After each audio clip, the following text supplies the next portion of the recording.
இறைவார்த்தை கேட்டு இதயத்தில் ஏற்று எந்நாளும் வாழ்ந்து என்றும் பறைசாற்று இறைவார்த்தை கேட்டு. முதல் வாசகம். நான் கோவிலின் வாயிற்படியின் கீழிருந்து கிழக்கு நோக்கி தண்ணீர் வருவதைக் கண்டேன். இறைவாக்கினர் எசேக்கியேல் நூலிலிருந்து வாசகம். அதிகாரம் 47. இறை திருவசனங்கள் 1, 2, 8, 9 மற்றும் 12. அந்நாள்களில் ஒரு மனிதர் என்னை கோவிலின் நுழைவாயிலுக்கு மீண்டும் அழைத்து வந்தார். அங்கு நான் கோவிலின் வாயிற்படியின் கீழிருந்து கிழக்கு நோக்கி தண்ணீர் வருவதைக் கண்டேன். ஏனெனில் கோவில் கிழக்கு நோக்கி இருந்தது. தண்ணீர் கோவில் மற்றும் பீடத்தின் தெற்கு பக்கத்திலிருந்து வந்தது. அவர் என்னை வடக்கு வாயில் வழியாக அழைத்து வந்து கிழக்கு நோக்கிய வெளிவாயிலின் வெளிப்பகுதிக்கு இட்டுச் சென்றார். இதோ தண்ணீர் தெற்கு பகுதியிலிருந்து பாய்ந்து கொண்டிருந்தது. அவர் என்னிடம் உரைத்தது, இத்தண்ணீர் கிழக்கு பகுதியை நோக்கி பாய்ந்து அராபாவில் சேர்கிறது. அங்கு அது கடலோடு கலக்கிறது. அது கடலோடு கலக்கையில் அத்தண்ணீர் அங்கு நல்ல தண்ணீராக மாறும். இந்த ஆறு பாயும் இடமெல்லாம் திரளான உயிரினங்கள் வாழும். அங்கு ஏராளமான மீன்கள் இருக்கும். ஏனெனில் இத்தண்ணீர் பாய்ந்து அங்குள்ள நீரை நல்ல நீராய் மாற்றும். எனவே அது பாயும் இடமெல்லாம் யாவும் உயிர் வாழும். பல வகையான பல மரங்கள் ஆற்றின் இரு மருங்கிலும் வளரும். அவற்றின் இலைகள் உதிரா, அவற்றில் கனிகள் குறையா. ஒவ்வொரு மாதமும் அவை கனி கொடுக்கும். ஏனெனில் தூயகத்திலிருந்து தண்ணீர் அவற்றுக்கு பாய்கின்றது. அவற்றின் கனிகள் உணவாகவும் இலைகள் மருந்தாகவும் பயன்படும். இது ஆண்டவரின் அருள்வாக்கு. இறைவா, உமக்கு நன்றி. பதிலுரை பாடல். பல்லவி. ஆற்றின் கால்வாய்கள் ஆண்டவரின் நகருக்கு பேரின்பம் அளிக்கின்றன. ஆற்றின் கால்வாய்கள் ஆண்டவரின் நகருக்கு பேரின்பம் அளிக்கின்றன. கடவுள் நமக்கு அடைக்கலமும் ஆற்றலுமாய் உள்ளார். இடுக்கணுற்ற வேளைகளில் நமக்கு உற்ற துணையும் அவரே. ஆகையால் நில உலகம் நிலை குலைந்தாலும் மலைகள் ஆழ்கடலில் அதிர்ந்து நடுங்கினாலும் எங்களுக்கு அச்சம் என்பதே இல்லை.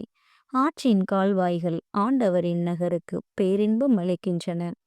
ஆறு ஒன்று உண்டு, அதன் கால்வாய்கள் உன்னதரான கடவுளின் திரு உறைவிடமான நகருக்கு பேரின்பம் அளிக்கின்றன.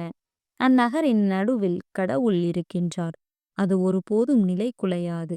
வைகறை தோறும் கடவுள் துணை அதற்கு உண்டு. ஆற்றின் கால்வாய்கள் ஆண்டவரின் நகருக்கு பேரின்பம் அளிக்கின்றன. படைகளின் ஆண்டவர் நம்மோடு இருக்கின்றார். யாக்கோபின் கடவுளே நமக்கு அரண். வாரீர், ஆண்டவரின் செயல்களை காணீர். அவர் உலகில் ஆற்றியுள்ள திகைப்பூட்டும் நிகழ்ச்சிகளை பாரீர்.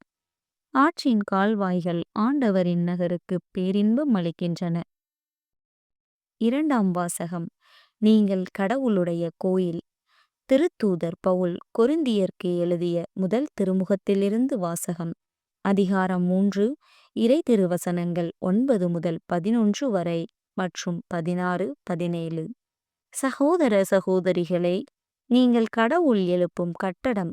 கடவுள் எனக்கு அளித்த அருளின்படியே நான் கைதேர்ந்த கட்டடக் கலைஞர் போல அடித்தளமிட்டேன். அதன் மேல் வேறொருவர் கட்டுகிறார். ஒவ்வொருவரும் தாம் கட்டும் முறையை குறித்து கவனமாக இருக்க வேண்டும். ஏற்கனவே அடித்தளமிட்டாயிற்று. அடித்தளம் இயேசு கிறிஸ்துவே. வேறோர் அடித்தளத்தை இட எவராலும் முடியாது. நீங்கள் கடவுளுடைய கோவில் என்றும் கடவுளின் ஆவியார் உங்களுக்கு குடியிருக்கிறார் என்றும் உங்களுக்கு தெரியாதா? ஒருவர் கடவுளின் கோவிலை அழித்தால் கடவுள் அவரை அழித்து விடுவார். ஏனெனில் கடவுளின் கோவில் தூயது. நீங்களே அக்கோவில். இது ஆண்டவரின் அருள்வாக்கு.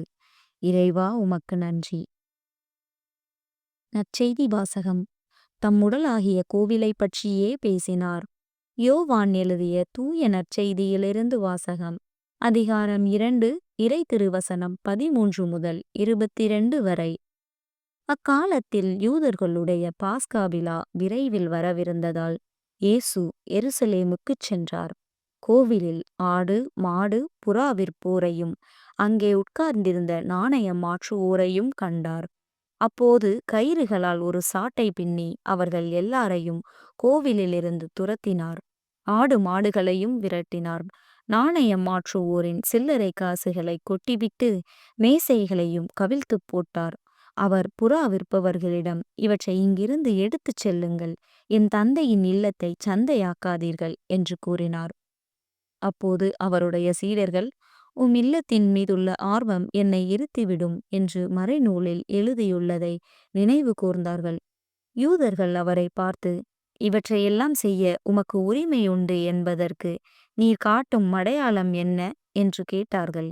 இயேசு மறுமொழியாக அவர்களிடம், இக்கோவிலை இடித்து விடுங்கள், நான் 3 நாளில் இதை கட்டி எழுப்புவேன் என்றார். அப்போது யூதர்கள், இந்த கோவிலை கட்ட 46 ஆண்டுகள் ஆயிற்றே, நீர் 3 நாளில் இதை கட்டி எழுப்பிவிடுவீரோ என்று கேட்டார்கள். ஆனால் அவர் தம் உடலாகிய கோவிலை பற்றியே பேசினார். அவர் இறந்து உயிருடன் எழுப்பப்பட்ட போது அவருடைய சீடர் அவர் இவ்வாறு சொல்லியிருந்ததை நினைவு கூர்ந்து மறைநூலையும் இயேசுவின் கூற்றையும் நம்பினர். இது ஆண்டவரின் அருள்வாக்கு. கிறிஸ்துவே உமக்கு புகழ்.